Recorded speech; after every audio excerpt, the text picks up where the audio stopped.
Are we are we on? We are on. Hi. Hi, Sheila. How are you? I am great. How are you today? I am doing just fine. For those of you who are watching, my name is Dacia Moore. I'm the Executive Director of Gateway of Hope.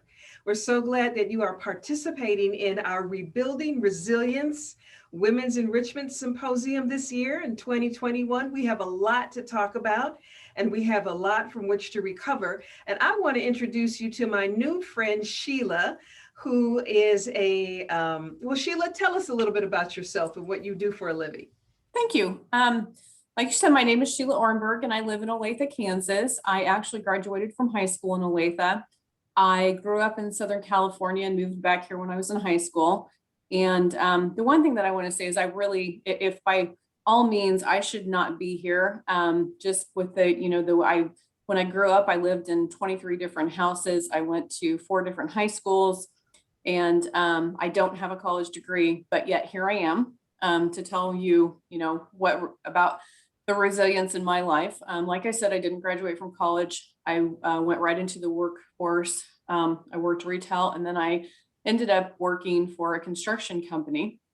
I started out as an assistant project manager and then just kept working, taking whatever classes were available to me. I had my first child when I was 19 and I raised her by myself and went to school and worked for that construction company for about 7 years.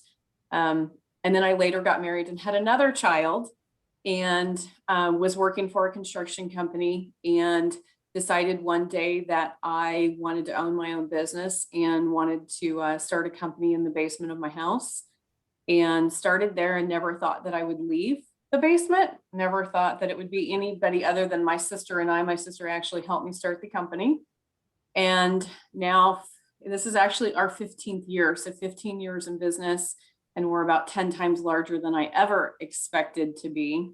Wow. And we are a full service carpentry company working in about 28 states in the United States with around 50 employees.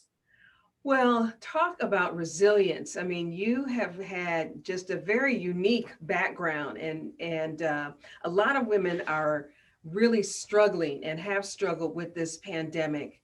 And your story is such a wonderful outline or example of how you can keep getting up and even when it's difficult. So do you have any stories that you could tell us real quick about one particular time when you were really facing a headwind and you had to muster that courage and muster that resilience to keep going?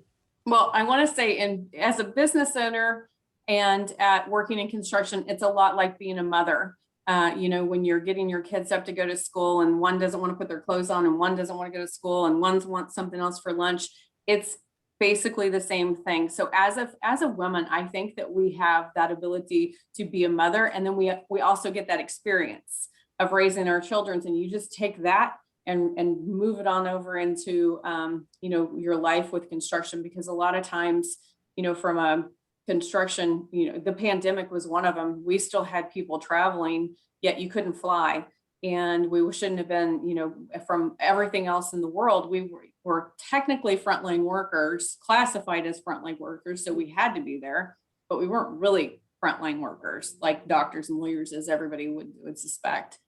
And so we just had to keep going because we didn't have a choice otherwise. We had to get up, just like you get your kids to school, same thing. We had to, product was being delayed. And we just have to, jump from one thing to the next. How are we going to get these projects work? Where if material is not available at one place, where are we going to get it from? You got to get on the phone and start calling and find a way to get it done one way or another. So problem solving is what it sounds like a skill that you have. All day long. You think things are going to go well, and you walk into the office and the server is down and nobody can get on a computer, and then you just get on a phone. We had, power outage seemed to be one thing right after another. Power outages, material, and everybody has to jump in and solve problems all day long. So have you experienced any kind of negative vibe or attitude about you being a woman in a predominantly male industry? No. I think there's some I hear some other, other ladies where I think it's more sometimes shocking Mhm. for some men that, when women, and it's getting easier. I don't think they're shocked anymore, because once you walk in the room and you understand what you're talking about, then it's okay. Hey, I don't really care. I don't really care if you're a woman or not. Just get the job done. Mhm. So that's, it's definitely, there's starting to be a lot of women in construction, and you can see why. I mean, it's problem solving all day long. And I think women are really great at problem solving. Absolutely. So what tips would you have for a woman who's watching, who's really, just struggling with trying to figure out what her next step is? What words of wisdom would you give her? I would say be open-minded, definitely being open-minded with all, and ask a lot of questions, because there's so many opportunities out there that you may not know that are out there, just like the construction industry. I've had conversations with a lot of younger individuals that never even thought the construction industry was even an option. There's work in the field. We have a female carpenter on our staff, and she loves working with her hands and loves building things. And then we have, all women all throughout our company, and a lot of my friends' companies. And there's just so many different types of work that you can do. There's mechanical and electrical and carpentry. And so just, with an open mind, there's a lot of connections. And then, just with those connections, what work is out there that's available that fits your needs, that fits your schedule, that fits really what you want to do. There's just so many options, and just be open-minded about it. That is wonderful, because it sounds like you just kind of happenstance landed as a project manager at a construction job. You were looking for a job, and you were open-minded, and you took what was available. And then I didn't want to work weekends. That oh, was really it. I didn't want to work weekends. Like I said, I came from retail, and they said, "You want a job working Monday through Friday?" And I said, "Heck yeah, I don't want to work weekends," because I had a child to raise. mhm. And then I fell in love with it. It's exciting. You get to build one building and then get done with it and move on to the next one. It's Wow. definitely not boring.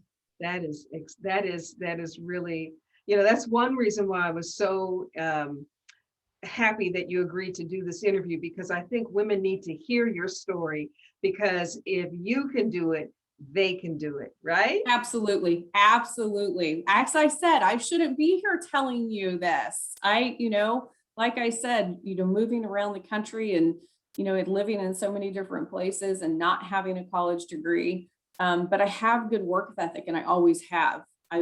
Always show up to work. I'm always the one that shows up, at least 20 minutes early, because I don't want to be late. Always sit in the front of the classroom. Always ask questions. Always, always. There's so many people out there that are willing to mentor. And, it's exciting, that so many women are going to be, in the program this week, because that's one step in the direction of, what are the opportunities out there and connections. Yeah, we really are hoping to have some kind of Facebook group or some kind of networking group after the symposium, to help women stay connected and to Oh, work and just help each other. that's a great idea. Yeah, yeah, yeah. So hopefully we can maybe get you to come back and talk with you more personally, and people can ask you questions, and we can Absolutely. kind of grow this. Yeah. Yes, I am always willing to give suggestions. Well, any final words of wisdom or anything else that you would like to say or share before we end our interview today? I would say just keep going. Just keep, every day. There's sometimes, it's, I don't want to get up and go to work today, but you just got to keep going.